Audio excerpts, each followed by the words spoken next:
Happy anniversary. Thank you. Same ಹೀಗೆ ಯಾವಾಗ್ಲೂ ನನ್ನತ್ತ ಖುಷಿ ಖುಷಿಯಾಗಿರೋಣ, ಜಗಳ ಆಡಿದ್ರು ಒಂದಾಗೋಣ, ಏಳೇಳು ಜನ್ಮಕ್ಕೂ ನನಗೆ ನೀನು ನಿನಗೆ ನಾನು ನಮ್ಮ ಜಗದ ನಾನ ಹಂಗೆ ಇವತ್ತು. Thank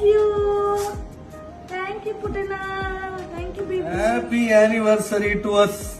happy anniversary.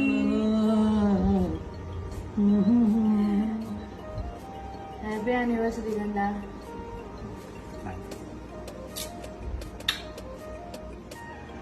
ಇವತ್ತು ನಮ್ಮ ಮದುವೆ ವಾರ್ಷಿಕೋತ್ಸವ. ಗೊತ್ತೇ ಇಲ್ಲ, ನೆನ್ನೆ ಮೊನ್ನೆ ಮದುವೆ ಆದಾಗಿದೆ. 7 ವರ್ಷ ಆಗೋಗಿದೆ ನಮ್ಮ ಮದುವೆ ಆಗಿ. ಬಟ್ ಇನ್ನೂ ನಂಗೆ 7 ದಿನ ಆದಂಗಿದೆ. ನಿಜವಾಗ್ಲೂ ನಿಂಗೆ ಅನ್ಸುತ್ತಾ? ಸೊ ನಿಜವಾಗ್ಲೂ ಎಲ್ಲರ ಆಶೀರ್ವಾದ